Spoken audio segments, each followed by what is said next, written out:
모세는 하나님의 부르심을 받고 순종함으로 바로에게 나아가서 내 백성을 보내라 라는 하나님의 말씀을 전했습니다. 그러나 바로는 모세의 말에 나는 여호와를 알지 못하니 이스라엘을 보내지 아니하리라고 거부합니다. 그리고는 이스라엘 백성들에게 스스로 짚을 구해 매일 할당된 벽돌을 만들게 하는 감당하기 어려운 일을 부과하여서 그 일을 빌미로 이스라엘 백성들을 매질하였습니다. 이스라엘 백성들을 괴롭게 한 것은 바로이지만 정작 이스라엘 백성들은 이 고통의 원망을 바로가 아닌 모세에게 쏟아부었습니다. 그리고는 이런 상황과 결과에 모세 역시 낙심하고 하나님께 원망하며 토로합니다. 그 원망하며 토로하는 말이 5장 22절에서 23절의 말씀이죠. 이렇게 얘기합니다. 주여 어찌하여 이 백성이 학대를 당하게 하셨나이까? 어찌하여 나를 보내셨나이까?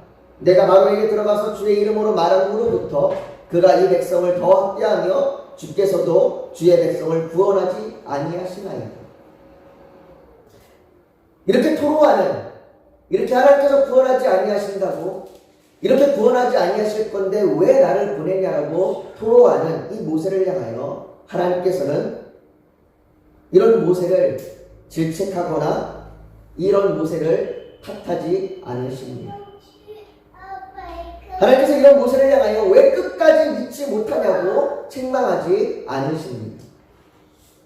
오히려 하나님께서는 모세에게 강한 손으로 말미암아 바로가 이스라엘을 보내는 것을 내가 보게 될 것이라고 말씀하십니다. 그리고는 오늘 본문에 모세에게 다시 하나님이 어떤 분이심을 나타내십니다. 하나님이 어떤 분이심을 이스라엘 백성이 알게 될 것이라고 그렇게 말씀하십니다. 여러분, 하나님을 아는 것보다 더 중요한 것은 없습니다. 요한복음 17장 3절에 보면 이렇게 이야기합니다. 영생은 곧 유일하신 참 하나님과 그가 보내신 자 예수 그리스도를 아는 것이니이다. 영생은 불로장생하는 것이 아닙니다.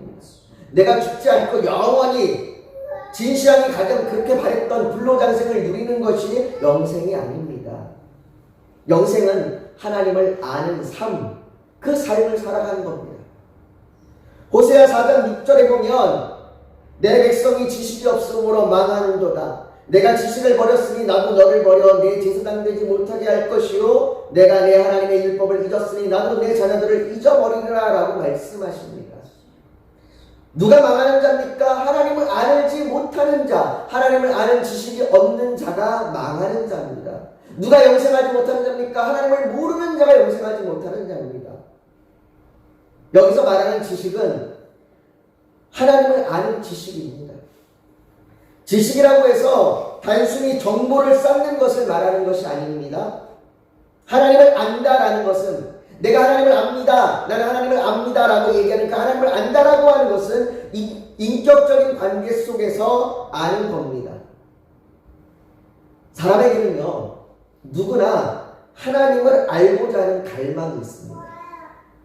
그래서 로마서 1장 19절은 이는 하나님을 알만한 것이 그들 속에 보임이라 하나님께서 이를 그들에게 보이셨느니라 라고 말합니다. 이 말씀처럼 우리는 누구나 다 신에 대한 열망, 하나님에 대한 열망과 갈망을 가지고 있습니다.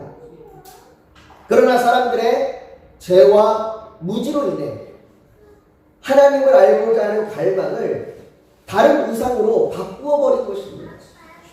그래서 하나님을 찾고자 하고 하나님을 알만한 것을 자신의 열망과 자신의 갈망을 찾아 우상을 만들고 형상들을 만들었습니다. 그리고 그 결과 사람들은 하나님을 알고자 하는 갈망을 자신의 성공과 안전을 위한 욕심에 쏟고 있는 겁니다. 애굽의 바로를 보십시오. 그는 하나님을 알지 못한다고 말합니다. 그는 그 속에 하나님을 찾지 않습니다. 오히려 자신이 다른 헛된 신들과 더불어 그 땅의 주인이 되어 백성들을 억압하고 학대합니다. 이스라엘 백성들도 하나님을 알지 못합니다. 그들이 아는 하나님은 그저 자신의 조상들이 섬겼던 하나님일 뿐입니다. 아브라함, 야곱, 요셉이 섬기던 하나님은 400년이라는 시간이 흐르는 동안 그들에게는 그저 전통과 관습적인 그런 하나님이 되었을 뿐입니다. 우리는 어떤가요? 어떤 분들은 하나님을 안다고 말하는 분들도 계실 것이고, 어떤 분들은 여전히 하나님을 알지 못한다고 말하는 분들도 계실 것입니다. 우리의 상황이 어려울 때는 어떻습니까? 마음의 상처를 받고 고립감이 찾아오고 외로움이 우리를 덮칠 때, 그때는 어떻습니까?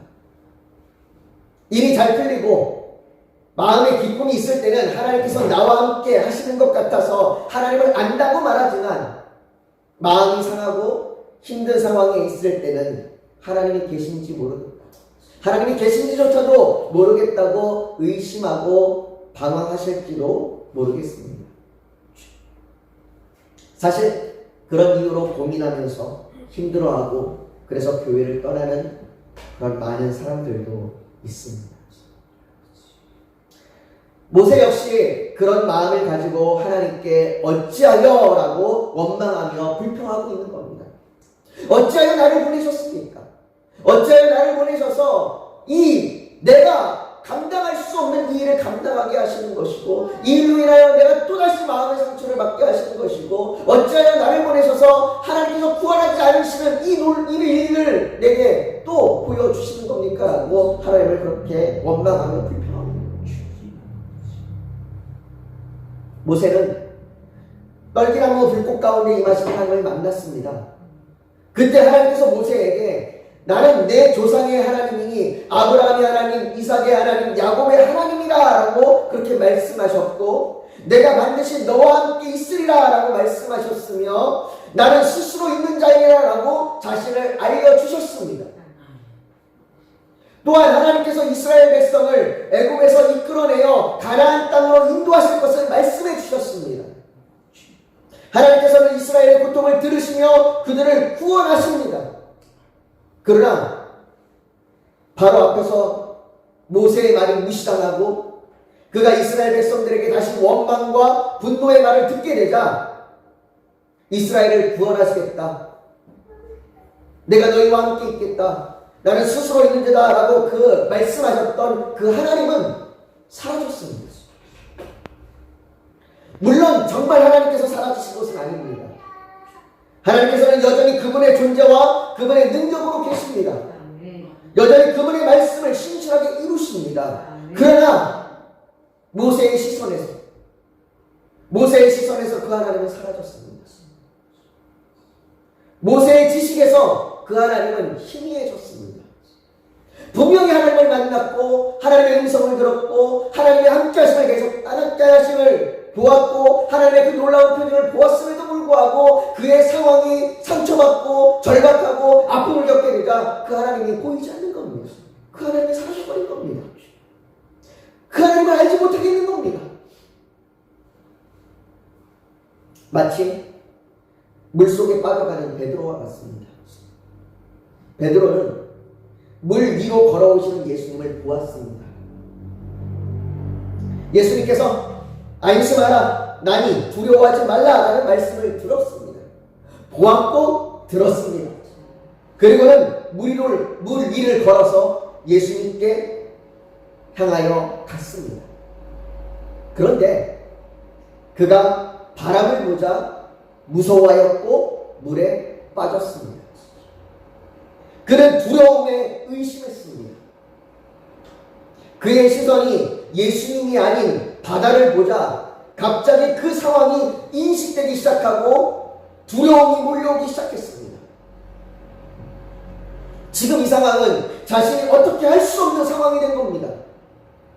자신은 이 몰려오는 파도를, 옆에 그 물결이 거세게 치는 그 파도를 어떻게 할 수 없는 그 상황을 인식한 겁니다.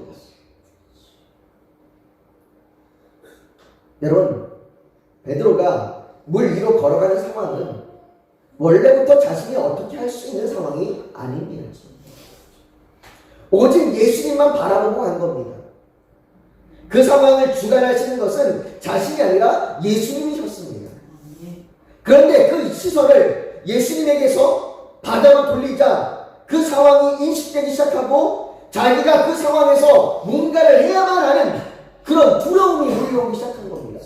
그 상황에서 내가 뭔가를 해야 될 것 같습니다. 내가 뭔가를 해서 이 바다 위에서 내가 걸어야만 할 것 같은 그 상황을 인식한 겁니다. 여러분, 지금 모세의 상황이 이와 같습니다. 백성들의 원망과 분노에 하나님을 향하여 어찌하여 나를 보내셨나이까? 라는 그 모세의 외침은 내가 무엇을 할 수 있습니까? 내가 뭘 할 수 있습니까? 내가 무엇을 해야 합니까? 라고 말하는 그 말과 같습니다. 모세의 시선이 하나님이 아니라 자신과 상황을 보고 있는 겁니다. 그렇게 자신의 시선이 자신과 상황을 보게 되자 내가 뭔가를 해야 될 것 같고 내가 뭔가를 이루어야만 될 것 같은 그 자신을 향하여 보게 되는 겁니다. 하나님은 보이지 않는 겁니다. 내가 뭔가 해야 될 것 같은 겁니다. 그런 모세에게 하나님께서 다시 자신이 누구인지 말씀하십니다. 여러분, 하나님께서는 우리의 의심과 믿음의 연약함을 꾸짖으시고 책망하고 짓밟는 분이 아닙니다. 시편 103편 8절에 보면 이렇게 이야기합니다. 여호와는 긍휼이 많으시고 은혜로우시며 노하기를 더디하시고 인자심이 풍부하시다. 다시 한번 보십시오. 여호와는 긍휼이 많으시고 은혜로우시며 노하기를 더디하시고 인자심이 풍부하시도다. 하나님은 우리를 책망하거나 우리에게 급격하게 화를 내시거나 우리에게 믿음이 연약하다고 우리를 몰아세우지 않으십니다. 우리를 짓밟지 않으십니다. 하나님은 노하기를 더디하십니다. 인내로 기다리십니다. 우리의 아버지 되시는 하나님은 자녀의 연약함을 도우시는 분이십니다. 아멘. 여러분, 만일 여러분들의 자녀들이 여러분들이 한번 알려줬는데 그 일을 잘 모르면 어떻게 합니까? 알려줬는데도 그 일을 잘 몰라서 못하고 있다면 그 자녀를 보면서 여러분들은 뭐라고 하시겠습니까? 내가 한번 알려줬는데 너 왜 그것도 못하냐고 너 왜 그것밖에 안 되냐고 책망하고 탓하고 그 자녀를 짓밟으실 겁니까? 자녀를 사랑하는 부모라면 다시 알려주겠죠. 다시 알려주고 다시 힘을 주고 다시 도와주고 다시 설 수 있도록 그렇게 인도해 주겠죠. 우리가 자녀에게도 그렇게 하는데 사랑의 아버지 되신 하나님은 어떠하시겠습니까?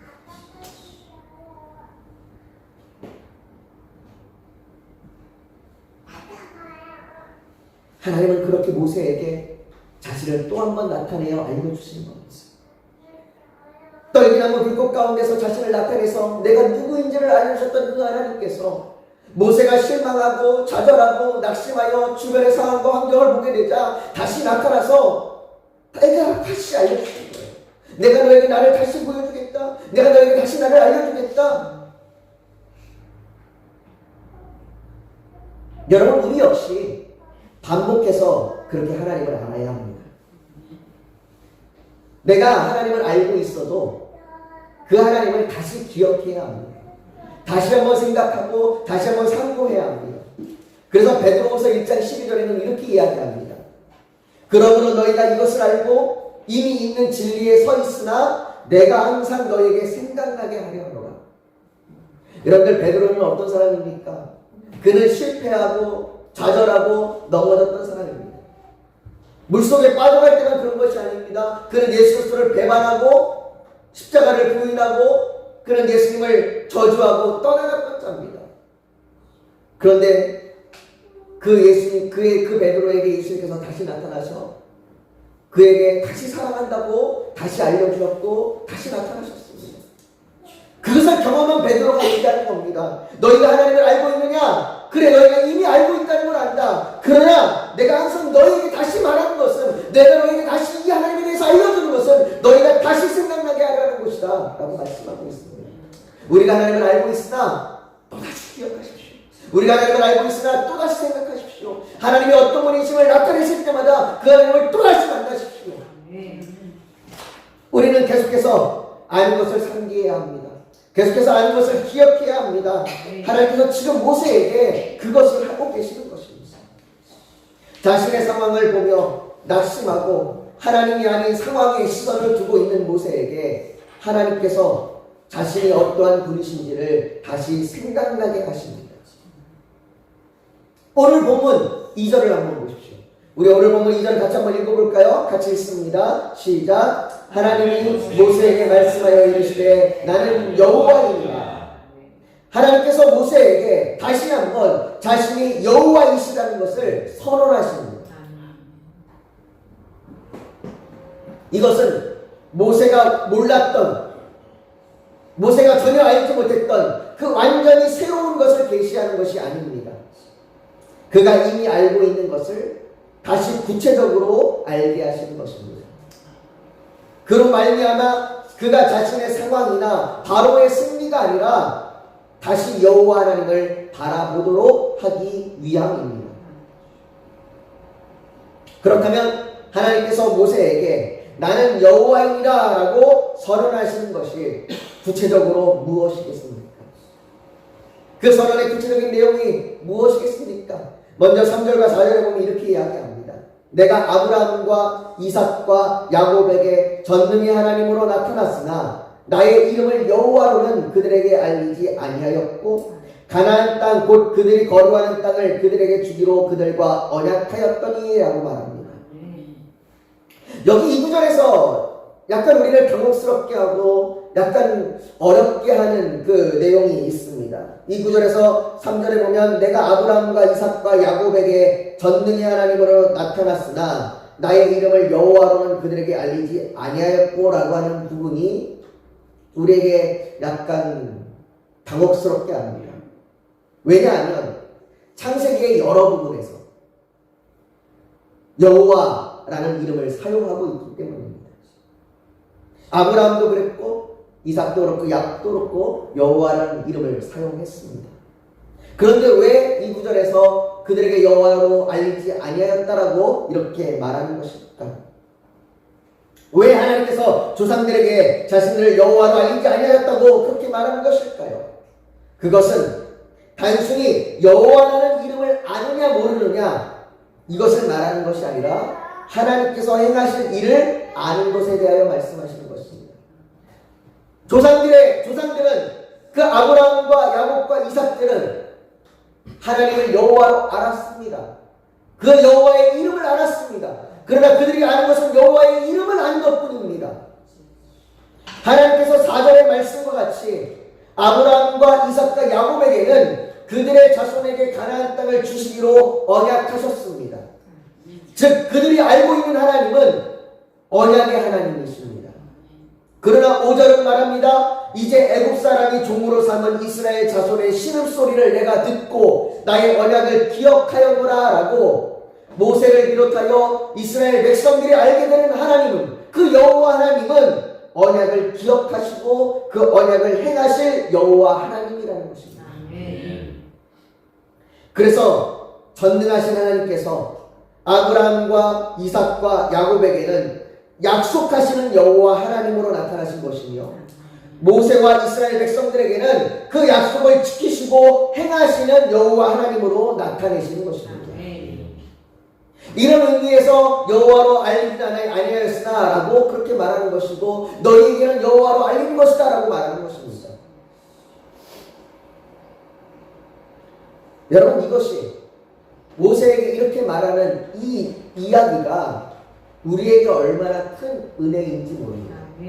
똑같은 여호와라는 이름을 알고 있지만 모세와 아브라함과 이삭이 아는 그 여호와는 완전히 다릅니다.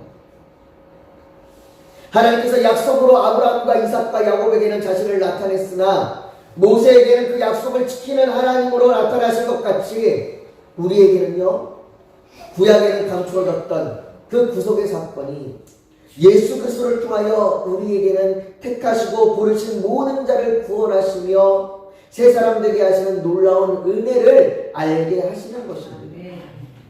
그래서 바울은 골로새서 1장 26절과 27절에 이렇게 이야기합니다. 이 비밀은 원래 비밀이었습니다. 이 비밀은 만세와 만대로부터 감추어졌던 것인데 구약의 성도들에게는 이것이 감추어져 있습니다. 그러나 이제는 그의 성도들에게 나타났고 하나님이 그들로 하여금 이 비밀의 영광이 이방인 가운데 얼마나 풍성한지를 알게 하려 하십니다. 이 비밀은 너희 안에 계신 그리스도니 곧 영광의 소망이니라 이렇게 말하고 있습니다. 그러니 저와 여러분은 예수 그리스도를 통하여 이미 구약의 모든 성도보다 하나님을 더 아는 은혜를 누리고 있는 겁니다. 구약의 성도들에게 감춰졌던 것이 우리에게는 이미 밝히 알고 있는 겁니다. 그들에게는 비밀이었고 그들에게는 완전히 알지 못했던 것들이 그들에게는 희미하게 알았던 것들이 우리에게는 밝히 나타났고 우리에게는 감추어지지 않았고 드러났고 우리는 그 은혜를 누리고 있는 겁니다. 그러니 여러분들이 잘 알지 못합니다. 나는 잘 모르겠습니다라고 말할지언정 여러분들이 이미 구약에 있는 성도들보다 더 많은 것을 아는 그 하나님을 더 아는 그 은혜를 누리고 있는 것입니다.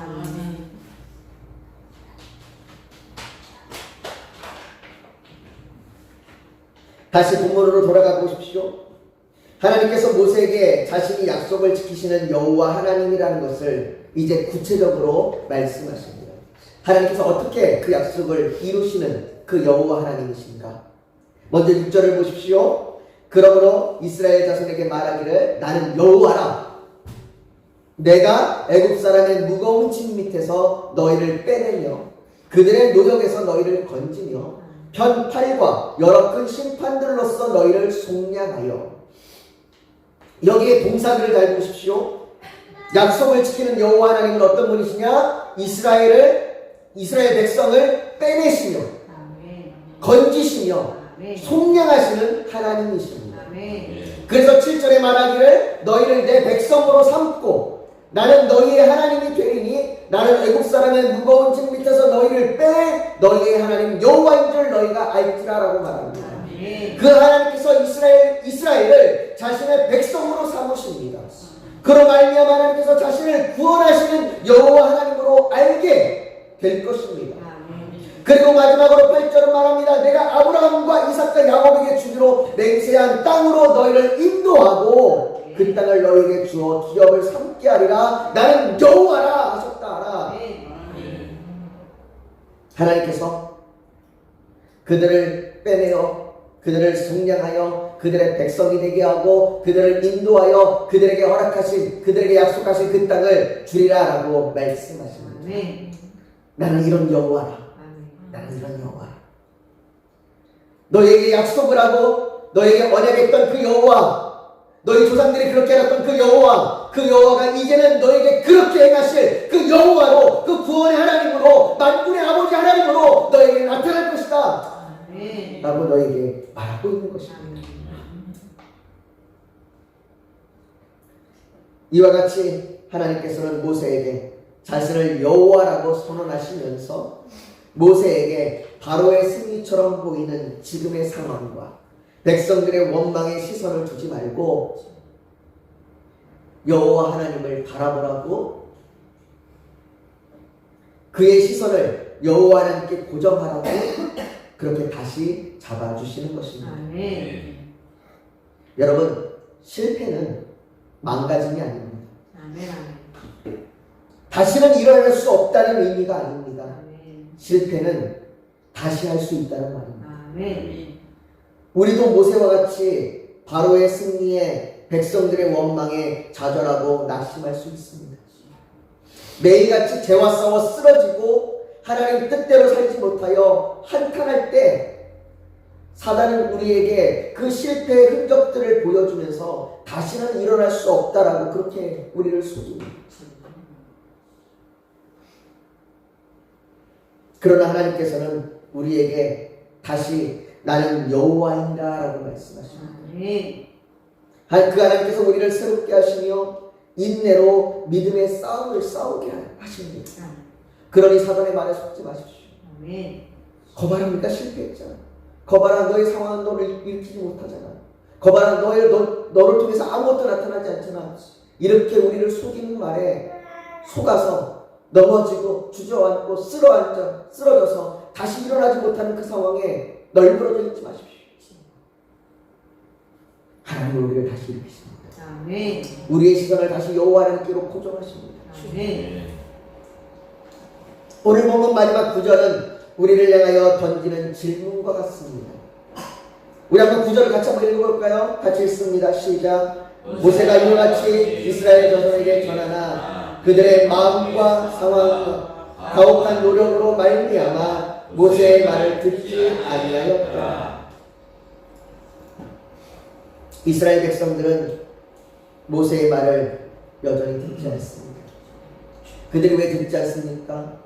그들의 마음의 상함과 가혹한 노역 때문에 그들은 여전히 나는 여호와니라 라고 하는 그 하나님의 말씀을 듣지 않습니다. 우리는 어떻습니까? 이 구절의 말씀이 우리를 향하여 그렇게 질문하는 것 같습니다. 너는 어떠냐? 너는 어떠냐? 우리 역시 이스라엘 백성들과 같이 여전히 마음의 상황과 주변의 어려움으로 나는 여호와이니라 내게 시선을 고정하라 라는 말을 듣지 않고 있는 것은 아닙니다. 여전히 우리의 귀를 닫고 여전히 우리의 마음을 닫고 하나님이 어디 계신지 하나님이 살아계신지 알지 못합니다. 나는 하나님을 모릅니다라고 여전히 그렇게 우리의 눈을 가리고 있는 것은 아닙니다. 그 모습이 우리의 모습은 아닙니까? 만일 우리가 그렇게 우리의 마음의 상황과 주변의 상황에 시선을 두고 있다면, 그래서 하나님을 향한 우리의 귀와 우리의 마음을 닫고 있다면, 여전히 하나님을 알지 못한다고 말한다면 이제는 그 시선을 다시 재조정해야 합니다. 아멘. 우리의 시선을 다시 재조정하여 하나님께 구해야 합니다. 우리의 시선을 그렇게 다시 재조정하기 위해서 우리는 여호와 하나님의 이름을 기억해야 합니다. 그 하나님의 이름을 기억하십시오. 오늘 본문에 하나님께서는 모세에게 계속해서 하나님의 이름을 알리십니다. 나는 여호와, 나는 여호와, 나는 여호와. 잠언 18장 10절은 말합니다. 여호와의 이름은 견고한 망대라. 의인은 그리로 달려가서 안전함을 얻는다.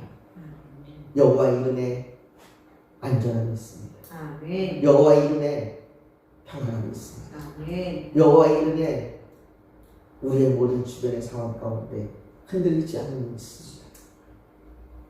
그 하나님은 우리를 구원하시며 우리를 지키시며 우리를 보호하시는 분이십니다. 아멘. 우리는 그의 백성이며 그는 우리의 하나님 되십니다. 아멘. 오늘 우리가 그 하나님을 더 깊이 알기를 주 예수님의 이름으로 간절히 축복합니다. 아멘. 우리 시간 같이 한번 기도하길 원합니다. 여러분, 혹 지금 우리가 우리의 마음의 상함과 주변의 상황으로 인하여 내가 하나님을 알지 못합니다. 하나님이 보이지 않습니다. 그렇게 우리가 모세처럼 낭망하고 주저앉아 있습니다. 그렇다면 여호와 이름을 기억하십시오. 그 여호와께서 우리에게 행하신 그 구원의 놀라운 은혜를 기억하십시오. 그 하나님이 우리에게 위로가 되시고 평안이 되시고 우리를 구원하시고 우리에게 힘이 되시며 우리의 아버지 되십니다. 우리에게 그 하나님을 바라볼 수 있는, 그 하나님께 시선을 고정할 수 있는 믿음을 달라고, 베드로처럼 의심하여 물에 빠져가는 자가 아니라 예수 그리스도를 바라볼 수 있는 믿음을 달라고 우리가 이 시간 구하며 나아가기를 소망합니다.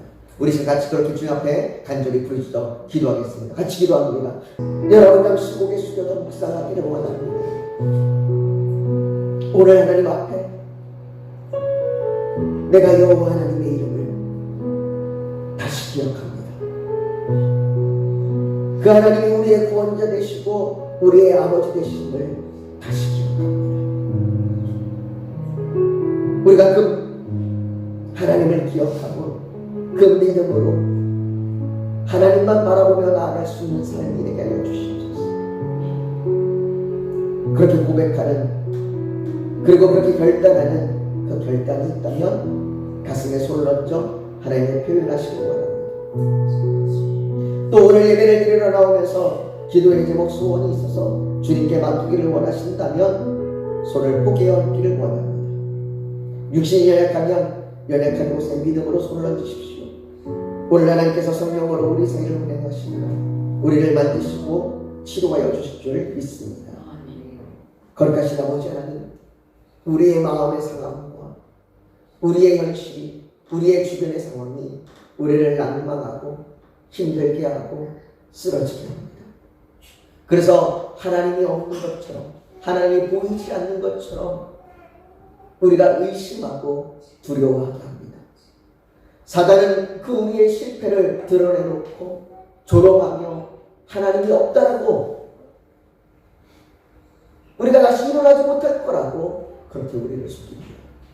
아버지 하나님, 이런 우리를 긍휼히 여주시고 불쌍히 여주시고 이런 우리에게 하나님의 은혜를 더하여 주셔서 우리가 하나님을 향하여 다시 바라볼 수 있는, 그 하나님 여호와의 이름을 기억할 수 있는 믿음을 허락하여 주시옵소서. 아버지 하나님, 이 시간 그렇게 결단하며 가슴에 손을 얹었습니다.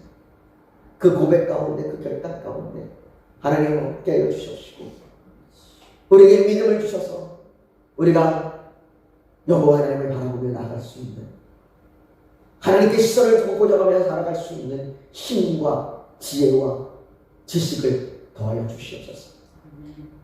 또한 아버지, 우리가 주님 앞에 간절히 부르시죠. 우리의 마음의 소원들을 주 앞에 올려드립니다. 아버지 하나님, 주께서 그 주님의 선한 뜻을 위하여 우리에게 소원을 주신다 말씀하셨사오니 주님의 뜻이 이루어질 수 있도록 우리에게 하여 주시고 간구하게 하여 주시고 속히 그 뜻과 그 선함을 나타내고 주시옵소서. 아버지 하나님, 우리의 덮는 몸을, 우리의 마음을 치료하여 주시옵소서. 우리의 육신의 한계가, 우리의 육신의 연약함이 우리를 넘어지게 하지 않도록 우리를 지켜주시고 우리의 머리부터 발끝까지 우리를 만지시고 치료하여 주셔서 우리가 하나님의 놀라운 기적의 역사를 보게 하여 주시옵소서. 모든 것 주 앞에 올려드리며 예수님의 이름으로 기도하옵나이다. 아멘.